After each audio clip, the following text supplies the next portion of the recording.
하나님 말씀 요한복음 5장 2절로 4절 말씀입니다. 신약성경 149면 요한복음 5장 2절로 4절 말씀입니다.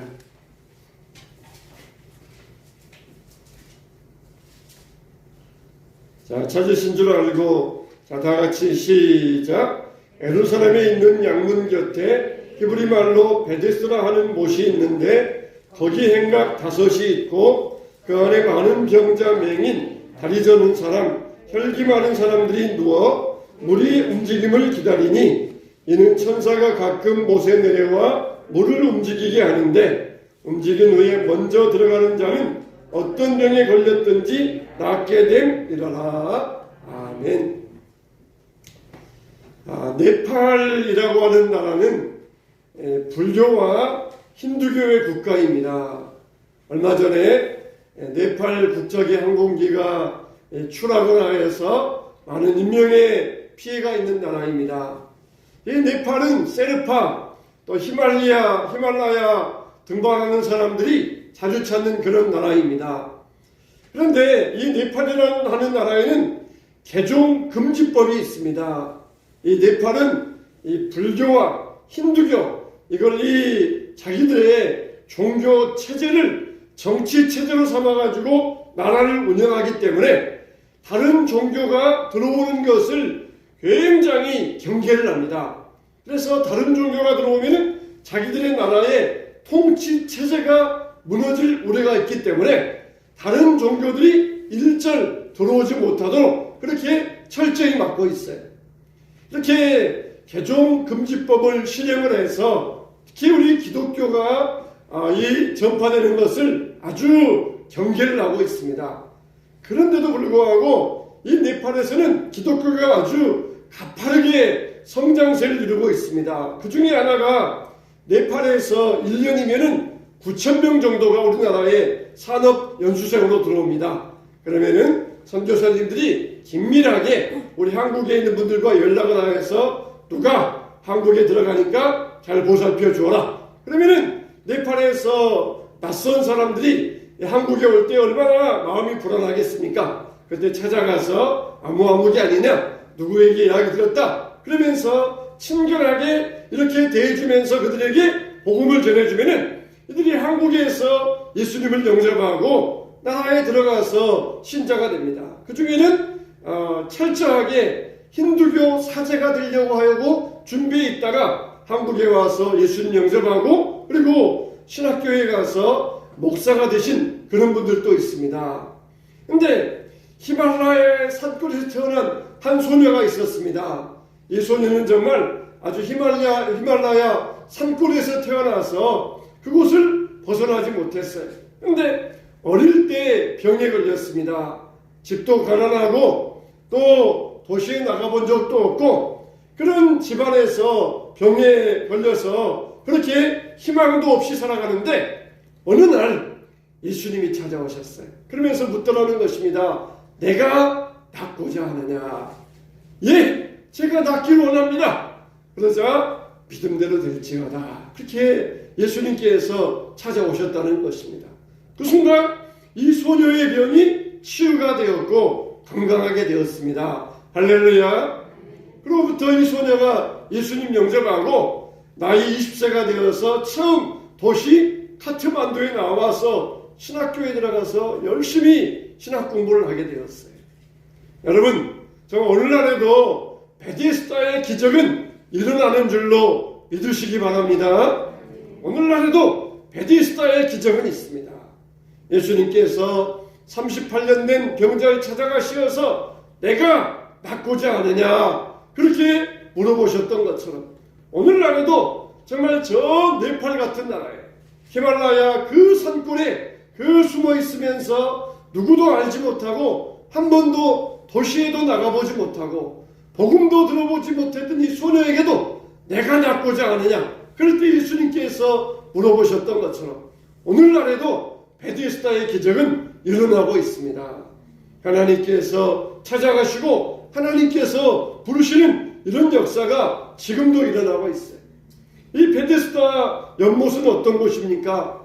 38년 된 병자는 이 연못가에 하염없이 누워서 물이 동하기만을 기다리고 있었어요. 그때 예수님이 찾아가시어서 이 병자에게 물으셨던 것입니다. 정말 저주와 빈곤과 불치병의 자리에서 예수님께서 말씀하실 때 이 병자는 일어나게 되었고 치유의 삶을 얻을 수 있었던 것입니다. 그러면은 이 베데스다는 어떤 집입니까? 첫째로 이 베데스다는 자비와 긍휼과 은혜의 집이 바로 이 베데스다의 집입니다. 이 베데스다의 집에는 누가 찾아옵니까? 먼저는 겸손한 자들이 찾아와요. 겸손한 자들. 예수님은 교만한 의인들보다는 겸손한 죄인들을 더 사랑하십니다. 사람들은 부자들을 친근히 하려고 합니다. 권력 있는 자들을 친근히 하려고 합니다. 권력자들과 함께 하려고 합니다.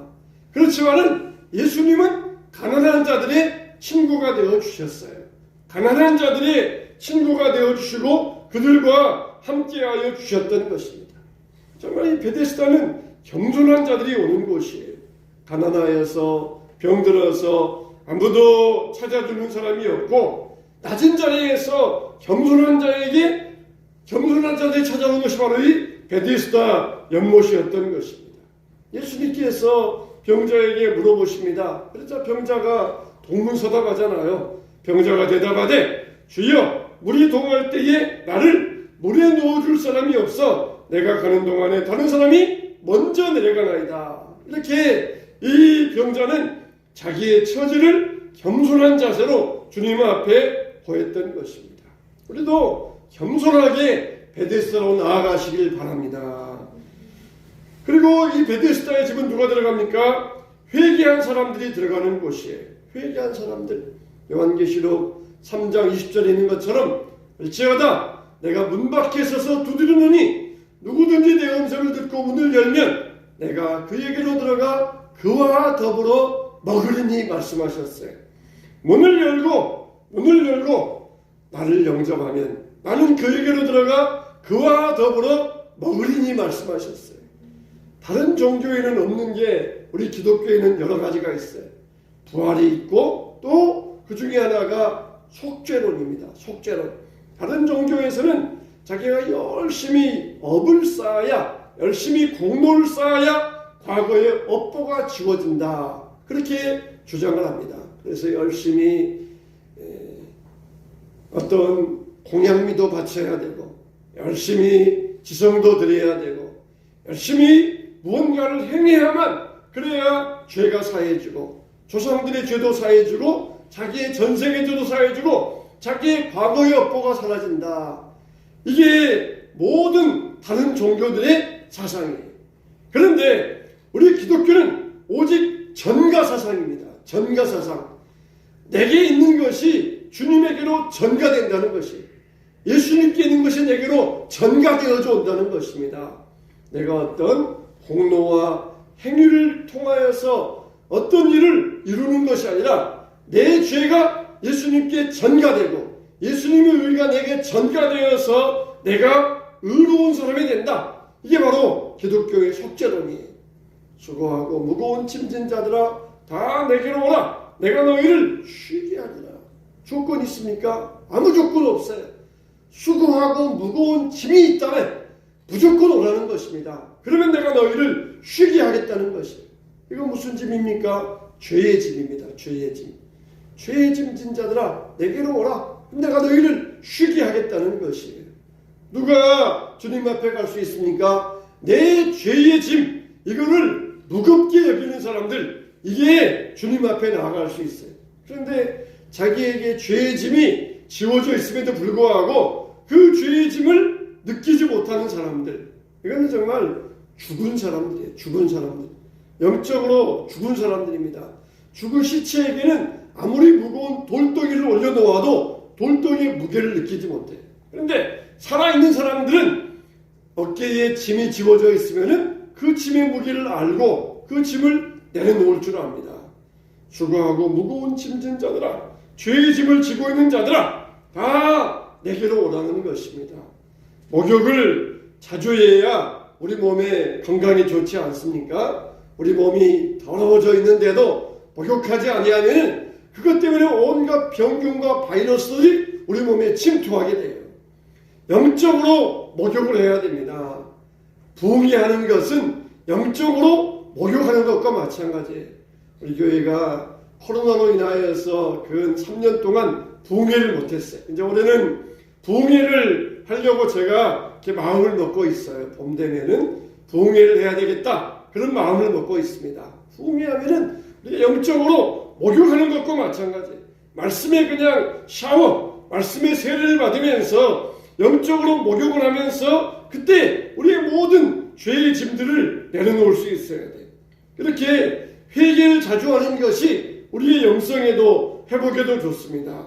죄를 많이 진 사람들은 죄에 대해서 무감각하게, 자주 목욕한 사람들은 또 자주 목욕하기 원하지만 목욕하지 않은 사람들은 목욕하지 않아도 감각이 없어요. 얼마나 더러운지 얼마나 추한지 감각이 없습니다. 사울은 사무엘이 오기 전에 자기가 제사 드려놓고서도 그게 죄인 줄 몰랐어요. 그런데 다윗은 하나님의 말씀을 들었을 때에 죄인 줄 깨닫고 내가 범죄하였나이다 그러면서 눈물로 자기의 침상을 띄웠다고 하였던 것입니다. 우리는 사울이 되지 말고 다윗이 되어야 될 것입니다. 예수님은 70번씩 7번이라도 용서해 주어라, 무한 반복으로 용서해 주어라 그랬던 것처럼 예수님은 우리의 죄를 무한하게 용서해 주시는 자비와 용서의 주님이십니다. 이 베데스다에는 또 누가 들어옵니까? 축복의 마음, 갈망하는 사람들이 이 베데스다에 들어옵니다. 강박한 마음을 가진 사람들, 이런 사람들은 그 치유의 문에 들어갈 수가 없어요. 사명의 양이 크면은 고난의 양도 큽니다. 고난의 양이 클수록 축복이 많이 임한다는 것이에요. 축복을 사모하고 사명을 사모하는 사람들, 이런 사람들이 바로 베데스다에 못 가요 오는 사람들이에요. 저와 여러분들도 이 명절에 가야 될 곳이 많고 할 일이 많이 있지만 주님 앞에 나온 이유는 하나님의 축복을 사모하기 때문인 줄로 믿습니다. 기대하는 마음으로 주님 앞에 나오는 줄로 믿습니다. 하나님께서 여러분과 여러분의 심령에 기대하는 것 이상으로, 우리가 구한 것 이상으로 채워주시기를 축원합니다. 이 또 베데스다의 집은 어떤 집입니까? 두 번째로 베데스다의 집은 행랑의 집이에요. 행랑의 집이에요. 우리나라에도 부잣집에 가면은 행랑채가 있습니다. 그러면은 부잣집에 행랑채가 줄줄이 있어요. 좁은 방 한 칸, 딱 방 한 칸이에요. 그러면은 이리 오너라 그래서 지나가는 나그네인데 하룻밤 묵어 갈까 한다 그러면은 모습이 나와가지고 행랑채로 모십니다. 그러면은 부잣집은 행랑채가 여럿이 있고 또 큰 부잣집은 더 여럿이 있고 그러면서 줄줄이 행랑채가 있어요. 그러면은 종들이 끼니마다 밥을 차려가지고 그 행랑채에 넣어줍니다. 그래서 어떤 사람은 하루 묵다 가기도 하고 어떤 사람은 그냥 주구장창 거기에서 눌러 앉아 있기도 하고 그렇게 손님을 모시는 행랑채가 있었어요. 그래서 때로는 주인이 한번 딱 와서 행랑채를 둘러보면서 어떤 사람 가운데 참 어떤 비범한 아주 선비가 있으면은 특별히 자기 사랑채로 모셔가지고 같이 대화도 나누고 또 시도 짓고 같이 또 그리고 배우기도 하고 그런 습관들이 있었어요. 이런 행랑의 집, 이 베데스다의 집, 누구든지 와서 머물면서 영혼의 안식을 얻고 힘을 얻고 쉼을 얻고 이게 바로 행랑의 집입니다. 행랑의 집은 어디예요? 바로 성전이지 않습니까? 하나님의 집, 성전의 집, 교제가 이루어지고 그리고 거기에서 쉼을 얻고 휴식을 얻고 새로운 힘을 얻을 수 있는 바로 이게 행랑의 집, 쉼의 집, 성전의 집입니다. 모세는 시내산에 올라갔을 때에 그의 얼굴이 광채가 났어요. 하나님의 얼굴을 뵈고 왔을 때 그의 얼굴이 빛이 났다는 것입니다. 우리 성도들의 얼굴에도 빛이 나야 됩니다. 하나님과 얼마나 교제하느냐에 따라서 성도의 얼굴에도 빛이 나게 될 것입니다. 저와 여러분의 삶에도 빛이 나시길 바랍니다. 하나님과 얼마나 가까이 하면서 예배를 가까이 하면서 이 행랑의 집에서 쉼을 얻느냐. 피곤한 사람들은 얼굴 보면은 얼굴에 다크서클이 있다 그러잖아요. 얼굴에 어둠이 있어요. 피곤하니까. 그러나 쉼을 얻은 사람들은 얼굴에서 빛이 납니다. 얼굴에서 생기가 납니다.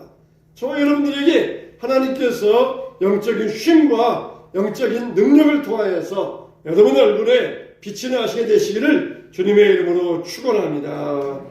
세 번째, 이 베데스다는 어떤 집이냐? 감람의 집이에요. 감람유. 우리가 오늘날에 올리브유라 그러잖아요. 올리브유. 옛날에는 우리나라의 좋은 기름들 그러면은 참기름 그리고 콩기름 가지고 다 음식에 먹었습니다. 요즘은 또 좋은 기름이라고 외국에서 감람유, 올리브유를 수입을 해서 씁니다. 근데 올리브유는 세 번째. 처음 짜는 것은 성전에서 제사 드릴 때 드리는 걸로, 두 번째 짜는 것은 집에서 식용유로, 그리고 세 번째 마지막으로 짜는 것은 등불 밝히는 것으로, 세 번째 마지막에 짜는 것은 여러 찌꺼기가 들어가 있어서 식용으로도 못 쓰기 때문에 그걸 등불용으로 사용합니다. 그래서 되게 우리나라에 들어오는 좋은 기름들은 첫 번째 짜는 기름이라 그래서 불수물이 적다, 그래서 좋은 거다 그렇게 광고들을 합니다. 감람의 집, 성령의 집, 이 올리브유 이거는 성령을 상징해요. 그래서 이 베데스다에서는 항상 성령 충만의 사건이 일어났어요. 성령께서 기름을 발라주시니까 치유가 일어나요. 너희 중에 병든 자가 있느냐? 기름을 바르고 기도할지니라 그랬어요. 기름을 발라주면서 성령의 기름, 성령을 상징하는 기름을 발라주면서 기도하라는 것입니다. 기도할 때 어떻게 기도해야 되느냐? 성령의 이름으로, 성령으로 치유를 바라면서 기도하라는 것이에요. 성령의 능력으로, 나사렛 예수 이름의 능력으로 여러분의 모든 질병이 떠나가고 치유되시기를 축원합니다. 성령의 능력으로, 성령의 기름 바르면서 이 감람의 집에서 성령의 능력으로 기도하라는 것이에요. 누구든지 그리스도의 영이 없으면 그리스도의 사람이 아니라 그렇게 말씀하고 있습니다. 이 베데스다의 집은, 감람의 집은 또 기적이 일어나는 집이었어요. 천사가 내려와 물을 동하게 할 때에 병 고치는 역사가 일어났었습니다. 가끔 천사가 한 번씩 내려오는데 그때에 먼저 들어가는 자는 어떤 병에 걸렸든지 낫게 된 일어나 그랬습니다. 에스겔서에도 보면은 성전의 문지방에서 물이 흘러나오는데 그 물이 만국을 소성하게 한다는 것이, 바닷물이 사해바다와 같이 염분이 너무 강해서 물고기도 살 수 없는데 성전에서 흘러나오는 물이 그 바닷물을 소성하게 하더라는 것이에요. 오늘날에도 하나님의 교회에서 흘러나오는 물이 여러분의 가정을 소생시키고 여러분의 심령을 소생시켜 되시기를 바랍니다. 성전에서 나오는 이 생수가 우리를 소생시켜 주시기를 바랍니다. 에스겔서에 보면은 에스겔 골짜기에 마른 뼈들이 가득해요. 그런데 생기야 들어가라 할 때에 온 마른 뼈들이 큰 군대를 이루었던 것입니다. 이건 무엇입니까? 바로 성령의 역사를 말씀하고 계시는 성령의 역사. 성령의 역사로 말미암아 이런 일들이 일어나게 된다는 것이. 또 이 감람의 집에는 어떤 일이 일어납니까? 바로 치유가 일어나요. 먼저 들어가는 자가 낫게 됩니다. 기회를 잃지 말아야 됩니다. 먼저 들어가는 자, 기회를 잃지 아니하고 먼저 들어가는 자, 순간을 잃지 아니하고 포착하는 자, 그게 기적이 일어나는 것이. 여러분은 예배 때마다 어떤 마음의 기대감이 있습니까? 저는 예배 때마다 그런 마음에 하나님 앞에 기도합니다. 하나님 우리 교회에 하나님 은혜 주실 때가 오늘 이 예배 시간입니까? 하나님께서 역사하는 시간이 오늘 이 예배 시간입니까? 이걸 하나님 앞에 질문을 합니다. 오늘 이 예배 시간입니까? 하나님께서 우리에게 은혜 주시고 성도들의 삶을 변화시킬 시간이 오늘 이 예배 시간입니까? 우리는 이 기회를 항상 노릴 수 있어야 돼요. 기회를 포착하고 기회를 놓치지 않아야 됩니다. 베드로는 비록 예수님을 부인하고 죄를 지었지만은 그 닭 우는 소리, 그 닭 울음소리, 그 기회를 잊지 아니하고 회개하였을 때에 다시 새로운 사람이 될 수 있었어요. 여러분에게 들려지는 닭 울음소리는 무엇입니까?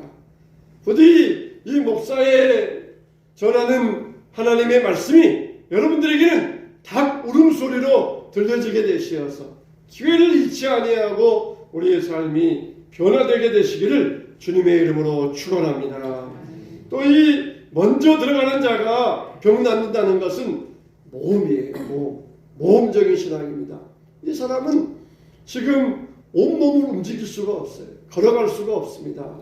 그러면은 몸을 움직이지 못한 사람이 물에 빠지면 어떻게 되겠습니까? 그 물속에서 헤엄쳐 나올 수도 없고 그냥 꼬르르 하고 가라앉을 수밖에 없어요. 몸을 발을 휘저으면서 손을 휘저으면서 발을 디뎌가지고 연못에서 나와야 되는데 만일 그 연못 속에 뛰어 들어갔다가 만일 나오지 못하면은 익사하고 말지 않겠습니까?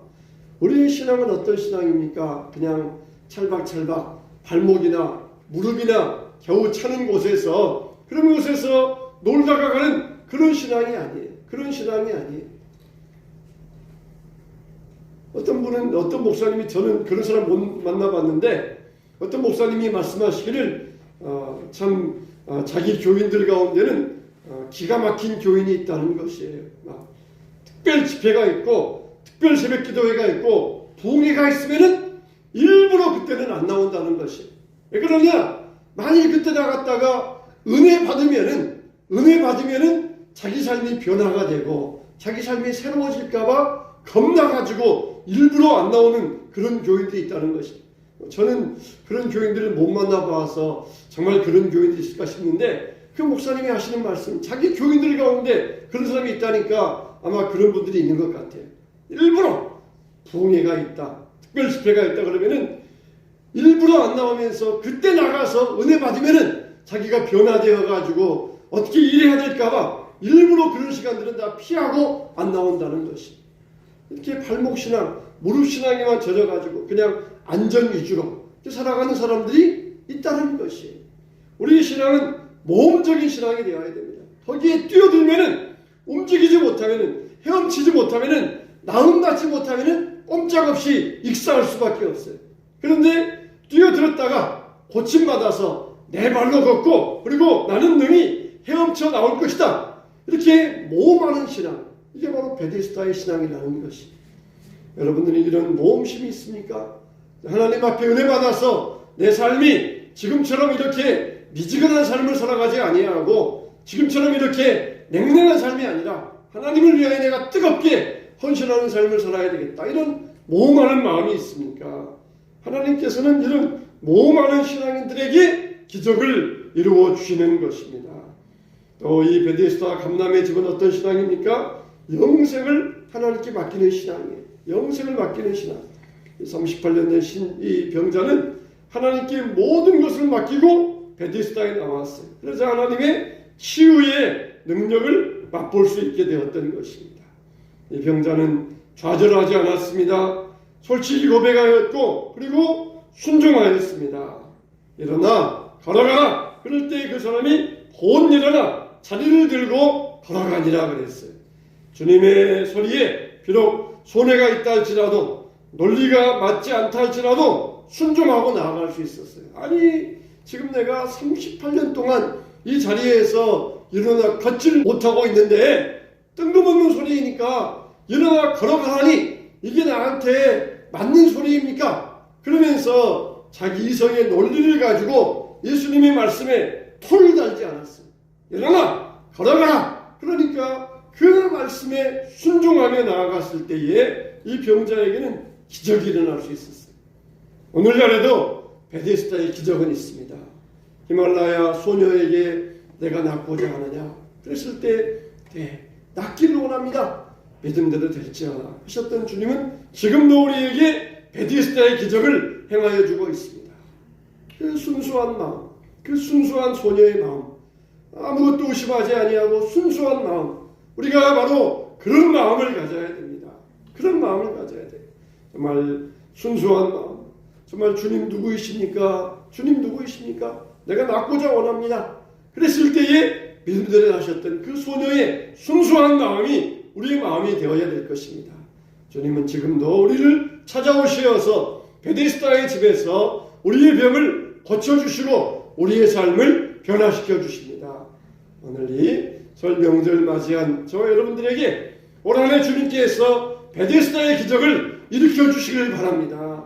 하나님의 능력이 임하고 하나님의 기적이 나타나는 여러분의 가정과 우리 교회가 되시길 바랍니다. 이런 기적의 역사가 우리 삶 가운데 일어나게 될 줄로 믿습니다.